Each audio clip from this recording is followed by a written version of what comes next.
दोस्तों, एक आईपीएस अधिकारी दूध वाले का भेष बनाकर अपनी बाइक पर दूध का ड्रम लगाकर सड़क पर जा रहे थे। जब वे उस जगह पहुंचे जहां पुलिस की चेकिंग चल रही थी तो एक दरोगा ने उन्हें रोक लिया। दरोगा साहब ने धमकाते हुए कहा, रुको, तुम्हारी बाइक में कई कमियां हैं और तुम इस तरीके से बाइक चला रहे थे तो तुम्हारा चालान करना होगा। अगर चालान से बचना है तो पैसे देने पड़ेंगे। आईपीएस अधिकारी जो दूध वाले के भेष में थे ने विनत करते हुए कहा, साहब, मैं बहुत गरीब आदमी हूं, रोज कमाता हूं, रोज खाता हूं, मेरे पास इतने पैसे नहीं है कि मैं आपको दे सकूं। इस पर दरोगा साहब ने गुस्से में कहा, चुपचाप इधर आ, वरना अंजाम बहुत बुरा होगा, और उनकी बाइक की चाबी निकालकर जाने लगे। तो दोस्तों, आईपीएस अधिकारी वहां दूध वाले के भेष में क्यों पहुंचे थे और आगे क्या हुआ, यह जानने के लिए कहानी को अंत तक जरूर पढ़ें। और अगर अभी तक आपने हमारे चैनल को सब्सक्राइब नहीं किया है तो या चैनल को सब्सक्राइब जरूर करें। तो दोस्तों, यह कहानी है बिहार के रहने वाले अंश की। अंश अपने माता पिता के साथ बिहार के एक जिले में रहता था। वह काफी पढ़ा लिखा था, लेकिन अभी तक उसे कोई नौकरी नहीं मिली थी। वह इधर उधर छोटा मोटा काम करता था और उसी से अपने और अपने माता पिता का पालन पोषण करता था। तभी एक दिन अचानक उसकी मां की तबीयत खराब हो गई। इसके बाद वह उन्हें लेकर डॉक्टर के पास गया। डॉक्टर साहब ने उसकी मां का चेकअप किया और कुछ दवाइयां लिख दी। डॉक्टर साहब ने कहा कि यह दवाइयां लानी बहुत जरूरी हैं, क्योंकि आपकी मां की बीमारी इन्हीं दवाइयों से ठीक हो सकती है। डॉक्टर ने यह भी बताया कि यह दवाइयां उस शहर में उपलब्ध नहीं हैं जहां अंश रहता था। इन्हें लाने के लिए उसे दूसरे शहर जाना होगा। इसके बाद अंश ने डॉक्टर से पूछा, डॉक्टर साहब, इन दवाइयों की कीमत कितनी होगी? डॉक्टर ने जवाब दिया, लगभग 10,000 की दवाइयां आ जाएंगी। और दोस्तों, अंश जैसे ही डॉक्टर द्वारा लिखी गई दवाइयां लाने के लिए दूसरे शहर की ओर निकला, उसे रास्ते में एक पुलिस चेक पोस्ट को पार करना था। वहां मौजूद दरोगा साहब वाहनों की चेकिंग कर रहे थे। जैसे ही अंश पुलिस नाके के पास पहुंचा, दरोगा ने उसे रोक लिया। अंश बाइक रोककर विनम्रता से पूछता है, जी साहब, कहिए, क्या परेशानी है? इस पर दरोगा साहब कहते हैं, तुम्हारी बाइक में दिक्कत है और तुम्हारा चालान होगा। अंश ने आत्मविश्वास से कहा, साहब, बताइए, मेरी गाड़ी में क्या दिक्कत है? क्योंकि वह जानता था कि उसकी बाइक के सारे कागजात सही हैं। उसने अपनी बाइक के पेपर पूरी तरह मेंटेन करके रखे थे और साथ ही हेलमेट भी लगा रखा था। दरोगा ने तुरंत कागज दिखाने को कहा। अंश ने अपना आरसी, इंश्योरेंस, पोल्यूशन सर्टिफिकेट और गाड़ी के सभी का कागजात दरोगा को दिखा दिए। बाइक भी अच्छी कंडीशन में थी। जब दरोगा ने हेलमेट के बारे में पूछा तो अंश ने वह भी दिखा दिया। अब दरोगा के पास कोई कारण नहीं बचा कि वह अंश से पैसे ठग सके। दोस्तों, क्योंकि वह दरोगा साहब आए दिन लोगों से पैसे ठन्ने का काम किया करते थे और तभी ही वाहनों को आगे जाने देते थे।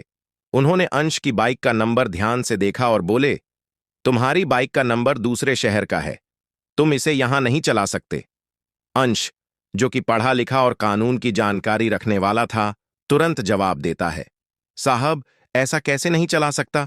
मेरी बाइक का रजिस्ट्रेशन हुआ है और मैंने इसके पूरे टैक्स भरे हैं। अगर मैंने पूरा टैक्स पे किया है तो मैं इस बाइक को न केवल इस शहर में बल्कि पूरे भारत में कहीं भी चला सकता हूं। आप मुझे रोक नहीं सकते। यह सुनकर दरोगा साहब को महसूस हुआ कि अंश बहस करने लगा है। उन्होंने गुस्से में तेज आवाज में कहा, अगर तुम्हें अपनी बाइक यहां से ले जानी है तो फाइन भरना ही पड़ेगा, वरना मैं तुम्हारी बाइक को आगे नहीं जाने दूंगा। अंश ने शांत लेकिन दृढ़ स्वर में कहा, साहब, किस बात का फाइन, जब मेरे सारे कागजात सही हैं, मेरी नंबर प्लेट वैध है और मेरी बाइक में कोई भी दिक्कत नहीं है। मैंने हेलमेट भी पहन रखा है। आप मुझे किस आधार पर रोक रहे हैं? अंश ने साफ साफ कह दिया, मैं फाइन नहीं भरूं। इस पर दरोगा साहब ने कहा, तो फिर चालान कटवा लो। अगर तुम्हें जाना है तो मुझे 10,000 दे दो, वरना चालान कटेगा। अंश के पास सिर्फ उतने ही पैसे थे जिनसे वह अपनी मां की दवाइयां खरीदने आया था। उसने सोचा, अगर मैं यह पैसे इन्हें दे दूं तो मां की दवाइयां नहीं ला पाऊंगा। इस कारण वह परेशान हो गया, लेकिन फिर भी दृढ़ता से बोला, मैं ना तो फाइन दूंगा और ना ही आप मेरा चालान काट सकते हैं। मेरे सारे कागजात सही हैं।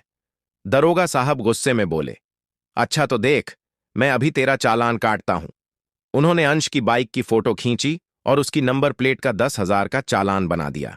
वे अंश को पकड़ा हुए बोले, अब जा और इसे निपटा लेना। अंश ने चालान देखा और उसे बहुत दुख हुआ। वह अंदर से काफी परेशान हो गया, लेकिन फिर भी सोचा, कोई बात नहीं, इस चालान की समस्या को बाद में देख लूंगा। पहले मां की दवाइयां लेकर आना जरूरी है। इसके बाद वह वहां से अपनी बाइक लेकर मेडिकल स्टोर गया और डॉक्टर द्वारा लिखी गई दवाइयां खरीदी।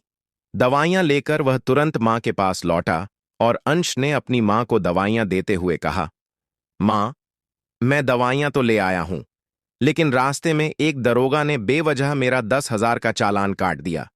यह सुनकर उसकी मां को भी बहुत दुख हुआ, लेकिन जो हो चुका था उसे बदला नहीं जा सकता था। अंश इस घटना के बारे में सोचने लगा और उसे महसूस हुआ कि यह अन्याय हुआ है। उसने कहा, मेरी बाइक के सभी दस्तावेज सही थे, मैंने हेलमेट भी पहना हुआ था, मेरी नंबर प्लेट भी पूरी तरह सरकारी नियमों के अनुसार थी, फिर भी मुझ पर 10,000 ऐसे चालान को मैं किसी भी हाल में नहीं भरूं। यह बात सबको पता होनी चाहिए कि यहां किस तरह सही कागजात होने के बावजूद भी चालान काटा जा रहा है। इसके बाद अंश ने अपनी बाइक को खड़ा किया और उसकी सामने और पीछे की नंबर प्लेट की तस्वीरें खींच ली। वह इस मामले को उजागर करने का पक्का इरादा कर चुका था, ताकि लोग जान सकें कि बेवजह चालान काटने जैसी घटनाएं भी होती हैं। अंश ने उस चालान की कॉपी और अपनी बाइक नंबर प्लेट की तस्वीरों के साथ सोशल मीडिया पर पूरी घटना को पोस्ट कर दिया। उसने एक वीडियो भी बनाया जिसमें उसने विस्तार से बताया कि कैसे उसके सारे दस्तावेज सही होने के बावजूद बेवजह उसका चालान काटा गया। अंश की पोस्ट और वीडियो तेजी से वायरल होने लगी। लोग इस पर अपनी अपनी प्रतिक्रिया देने लगे और यह मामला पुलिस डिपार्टमेंट तक भी पहुंच गया। जैसे ही पुलिस अधिकारियों ने वह पोस्ट देखी, वे हैरान रह गए। उन्होंने तुरंत इस पर ध्यान देते हुए सोशल मीडिया के माध्यम से अंश को जवाब दिया, आपका चालान बहुत जल्द रद्द कर दिया जाएगा और इस असुविधा के लिए हमें खेद है। अंश ने उनसे पूछा, मेरा चालान रद्द होने में कितना समय लगेगा? अधिकारियों ने जवाब दिया, इस प्रक्रिया में 2 से 3 दिन का समय लग सकता है। यह मामला धीरे धीरे इतना फैल गया कि ट्रैफिक पुलिस के ईएसपी और आईपीएस अधिकारियों तक भी खबर पहुंच गई। अंश ने अपनी वीडियो में पूरी घटना का विस्तृत ब्यौरा दिया था। उसने उस जगह और वहां मौजूद दरोगा का नाम भी बताया था। जब यह वीडियो एसपी साहब और आईपीएस साहब तक पहुंची तो उन्हें बहुत बुरा लगा। वे दोनों अपनी ईमानदारी और कर्तव्य निष्ठा के लिए जाने जाते थे और ऐसे अधिकारियों से सख्त नफरत करते थे जो रिश्वत लेते या अपने पद का दुरुपयोग करते थे।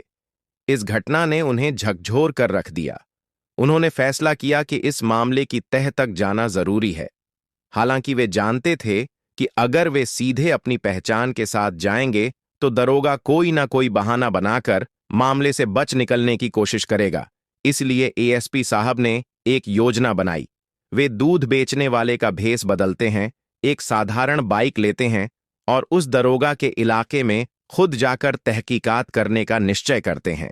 उनका उद्देश्य था कि वे दरोगा की वास्तविकता को बिना किसी पूर्व जानकारी के जान सकें और यह समझ कि वह आम जनता के साथ कैसा व्यवहार करता है।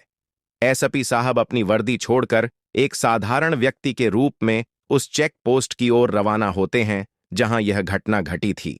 अब उन्हें यह देखना था कि क्या दरोगा साहब वाकई अपनी हरकतों में लिप्त है। एसपी साहब ने दूध बेचने वाले का भेष पूरी तरह अपना लिया। उन्होंने एक पुरानी सी बाइक ली जिसके पीछे दूध का ड्रम बांध दिया और एक पुराना सा हेलमेट पहनकर उस नाके की ओर बढ़े जहां अंश के साथ घटना घटी थी। जैसे ही वे उस चेकपोस्ट पर पहुंचे, एक कांस्टेबल ने उन्हें रोक लिया। कांस्टेबल के रुकवाने के बाद वहीं दरोगा साहब बड़े रौब के साथ वहां आए। उन्होंने बाइक की ओर देखा और कहा, तुम्हारी बाइक तो बहुत पुरानी है, इसका चालान कटना तय है, दूध वाले के भेष में। एसपी साहब ने विनम्रता से कहा, साहब, मैं बहुत गरीब आदमी हूं, रोज कमाता हूं, रोज खाता हूं, मेरी बाइक का चालान मत काटिए दोस्तों। दरोगा ने रौब दिखाते हुए कहा, गरीब हो या अमीर, यहां नियम सबके लिए एक जैसा है। तुम्हारी बाइक में तो कई कमियां लग रही हैं, चालान तो कटेगा ही। अगर चालान से बचना है तो 10,000 निकालो। एसपी साहब ने और भी गरीब आदमी की तरह विनती करते हुए कहा, साहब, मेरे पास पैसे नहीं, ये तो मेरे बच्चों के खाने और घर चलाने के पैसे हैं, आप दया कर दीजिए। दरोगा ने गुस्से में कहा, अगर चालान से बचना है तो पैसे निकालो, वरना तुम्हारी बाइक यहीं खड़ी रहेगी। अब जल्दी फैसला करो। एसपी साहब ने सब कुछ चुपचाप सुना और अब वह देखना चाहते थे कि दरोगा अपनी हद कितनी आगे तक बढ़ाएगा। दोस्तों, आईपीएस साहब जो दूध वाले के भेस में थे, दरोगा की हरकतों को ध्यान से देख रहे थे। जब रोगा ने उनकी पुरानी बाइक को लेकर बहाना बनाया तो उन्होंने विनम्रता से कहा, साहब, मेरे सारे कागज पूरे हैं, मेरी बाइक में कोई दिक्कत नहीं है, आप चाहे तो जांच सकते हैं। दरोगा ने जवाब दिया, मैंने सब देख लिया, तुम्हारी बाइक 2-3 साल पुरानी है और ज्यादा अच्छी हालत में नहीं है। फिर दरोगा ने उनके हेलमेट की ओर देखा और बोला, तुम्हारा हेलमेट तो टूटा हुआ है, ऐसे हेलमेट के साथ गाड़ी चलाना भी गलत है। इस पर आईपीएस साहब बोले, साहब, यह हेलमेट पुराना जरूर है लेकिन टूटा हुआ नहीं है, इसमें आईएसआई मार्क भी है, आप खुद देख लीजिए। दरोगा को अब कोई ठोस बहाना नहीं मिल रहा था। इसके बावजूद उसने चाबी निकाल ली और कहा, अगर यहां से आगे निकलना है तो तुम्हें कुछ ना कुछ तो देना ही पड़ेगा, वरना तुम्हारी बाइक यहीं खड़ी रहेगी। यह सब सुनकर और देखकर आईपीएस साहब को बेहद गुस्सा आया, लेकिन उन्होंने खुद को शांत रखा क्योंकि वे दरोगा को रंगे हाथ पर पकड़ना चाहते थे।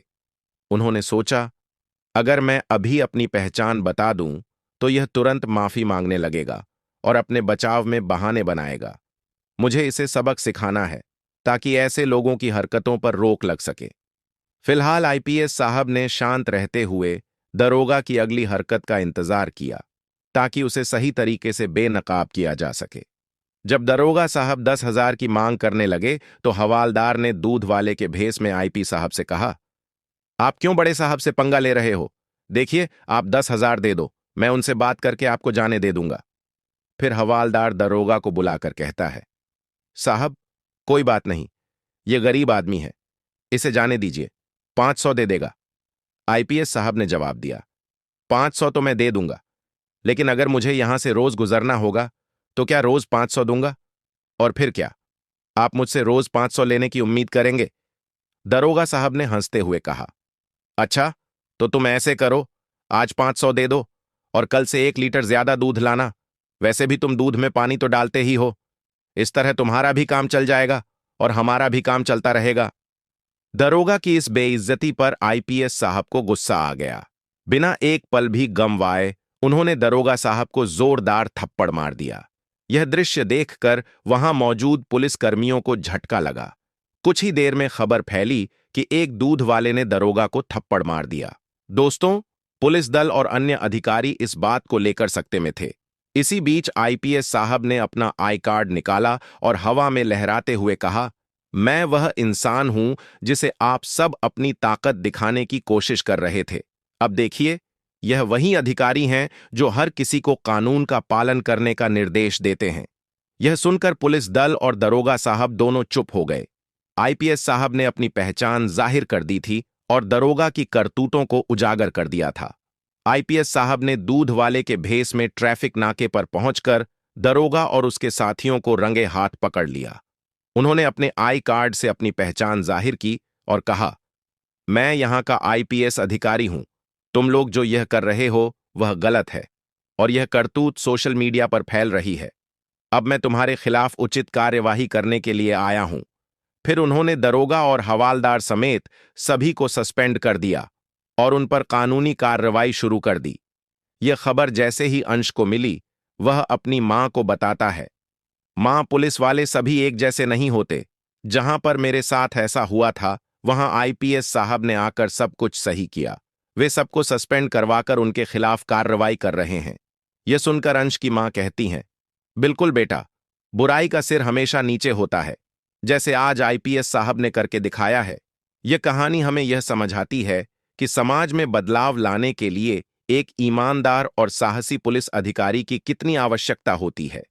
अंश जैसे ऑफिसर जो न केवल अपने कर्तव्यों को निभाता है बल्कि भ्रष्टाचार और अन्याय के खिलाफ भी खड़ा होता है, समाज के लिए एक आदर्श बनते हैं। ऐसे लोग न केवल अपने विभाग का सम्मान बढ़ाते हैं बल्कि आम जनता को भी विश्वास दिलाते हैं कि कानून और व्यवस्था सही दिशा में काम कर रहे हैं। अंश ने जिस तरह से भ्रष्ट पुलिस अधिकारियों के खिलाफ आवाज उठाई और उनकी सजा दिलवाने के लिए साहस दिखाया, वह एक बड़ा उदाहरण है। यह साबित करता है कि अगर सही दिशा में प्रयास किया जाए तो कोई भी बुराई नहीं टिक सकती। एसपी और आईपीएस साहब की भूमिका भी इस कहानी में अत्यंत महत्वपूर्ण रही। उनका मार्गदर्शन और समर्थन अंश के लिए प्रेरणा का स्रोत बना। उन्होंने न केवल अंश के काम को सराहा, बल्कि उसे आगे बढ़ने के लिए प्रोत्साहित किया। वहीं उस बेईमान दरोगा के लिए यह एक सख्त संदेश था कि भ्रष्टाचार और अनुशासनहीनता के खिलाफ किसी को भी बख्शा नहीं जाएगा। यह दर्शाता है कि जब तक जिम्मेदार लोग सामने आते हैं, तब तक समाज को सुधारने के लिए कोई भी प्रयास व्यर्थ नहीं जाता। अंश के द्वारा किए गए कार्यों ने यह सिद्ध कर दिया कि पुलिस विभाग में ईमानदारी और मेहनत से काम करने वाले अधिकारियों की हमेशा आवश्यकता होती है, जो न केवल खुद को बल्कि समाज को भी सही दिशा में मार्गदर्शन कर सके। आज के समय में ऐसे ऑफिसर ही समाज में बदलाव ला सकते हैं और जनता का विश्वास फिर से पुलिस पर कायम कर सकते हैं। कहानी का मुख्य उद्देश्य हमें यह सिखाना था कि हर किसी को अपने कर्तव्यों के प्रति ईमानदार और निडर रहना चाहिए। हमें भ्रष्टाचार के खिलाफ खड़ा होना चाहिए और समाज के भले के लिए काम करना चाहिए। अंश जैसे अधिकारी सिर्फ उदाहरण नहीं बनते, बल्कि वे एक आंदोलन की तरह समाज को जागरूक करते हैं और सही रास्ते पर चलने के लिए प्रेरित करते हैं। इस प्रकार की कहानी हमें यह प्रेरणा देती है कि हमें भी अपनी जिम्मेदारी निभानी चाहिए और अपने कार्यक्षेत्र में ईमानदारी और साहस का परिचय देना चाहिए। दोस्तों, इस कहानी को साझा करने का मेरा उद्देश्य किसी को दुखी या आहत करना नहीं था। मेरा मुख्य उद्देश्य आपको जागरूक करना, सचेत करना और इस विषय पर विचार करने के लिए प्रेरित करना था। वीडियो देखने के बाद मुझे उम्मीद है कि आपका मन कुछ गहरे विचारों में खो गया होगा। अगर आपको यह कहानी प्रेरणादायक लगी हो, तो कृपया हमारे चैनल को लाइक, शेयर और सब्सक्राइब जरूर करें। आपके विचार हमारे लिए महत्वपूर्ण हैं, तो कृपया अपनी राय निष्पक्षता से कमेंट बॉक्स में साझा करें।